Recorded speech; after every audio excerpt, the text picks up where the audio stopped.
That's how you make a perfect risotto. Alright, Mrs. Child, welcome to the grown-ups table. I've got exactly 2 minutes, and you should be grateful. Because I'm in the fucking weeds with all these shows to pitch. I keep my ovens preheated and my pilots green-lit. I'm a seasoned skillet. You're a pan-sprayed pan. I've got Michelin stars. You're like the Michelin man. I'm rolling in dough like beef Wellington from hollering. And I'm shitting on you like I'm whack flows intolerant. Oh, isn't that a wonderful thing? A grumpy little chef who thinks he can bring enough stuff to justify getting rough with the butter-loving queen of the bourguignon buff. I rock hard as concrete on top of these bomb beats. Been chopping these bomb frites since you sucked on your mom's teeth. I served America dutifully, and I sliced lard beautifully. I reign supreme from the sharper pellet to the charcuterie. Go on and cross your arms in that b-boy stance. When it comes to haute cuisine, there's one F word, France. There's another one. Here's a nice amuse-bouche. Take a poor abuse you. Set a 30-year timer, voila, huge douche. You're a namby-pamby candy-ass pansy, Gordon Ramsay. You couldn't even wrap your way out of a pastry bag, understand me? I laugh and create, you berate and destroy. But fear, my dear boy, is less scrumptious than joy. I'm glad that you got that off your giant flabby chest. I'd call you a donkey, but you look more like Shrek. She's a Fiona. She has 2 sides. Anyway, when the Iron Man chef busts a rhyme, I'll open up on you like a fine red wine from the wine-dark sea. I'm a culinary innovator, you're no creator, regurgitating French plates like a glorified translator. Okay, I know he would not mean that because, disclaimer, I am a translator, English to Japanese translator. English to Filipino, Filipino to Japanese, whatever, Korean to whatever as well. I translate stuff. Translation is creative. Translation is curative. Translation is complex. It's not regurgitation. If you regurgitate what you translated, you fail with your job as a translator. And it's hard to put into words exactly how to. It's like, look at France. French cuisine is. There's no way to put it delicately. It's a mishmash of everything, every country France has ever touched or been touched by. They just kind of combine it all and call themselves the best because, well, they're French. That's what it means to be French. However, they were doing translation as well. And imagine bringing the mishmash cuisines of Europe to a new continent, to a new medium. American television is different. It's not like European television. It's not like European cookbooks. It's certainly not like European traditions. It was a new century and a new type of people, a new character for cooking. She did not just translate the words on the recipes.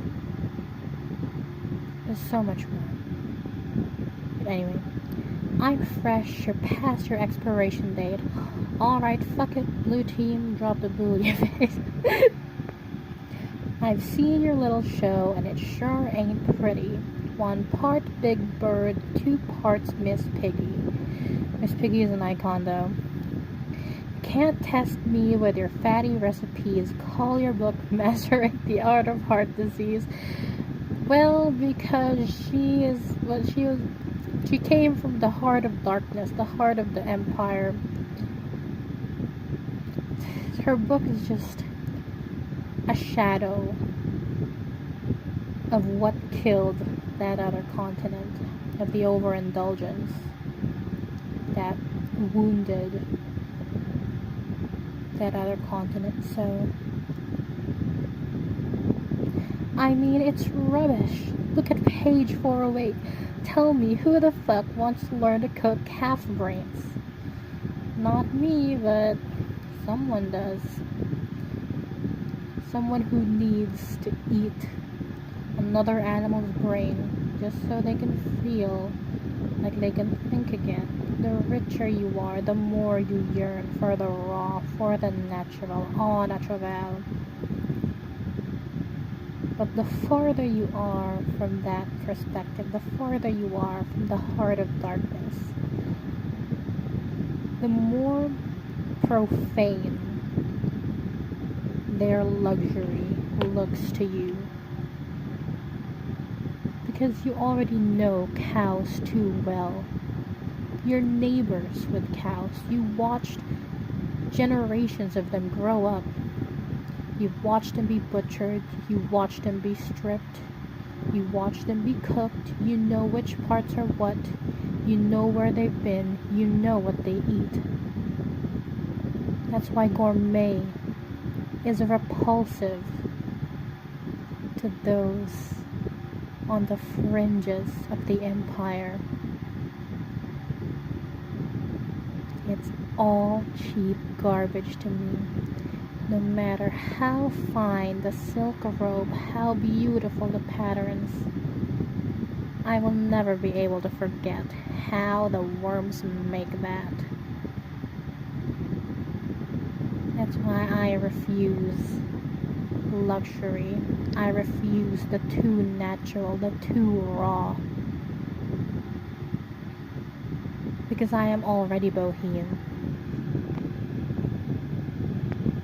You call these rhymes raw? They're stale and soft. Now here, take this jacket.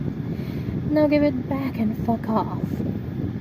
Oh please, your defeat's guaranteed. Concede, I've got this in a bag. Sous vide. Michelin indeed, you've done well for yourself, but as a person you couldn't get a star on Yelp. There's someone who can though, someone who cooks but also a tastemaker. Never sacrificed his values, never shied away from the fringes or the hearts of the empires. You already know his name. I won't mention it. I could freeze a steak with those frosted tips. What's with that bitter taste in every word from your lips?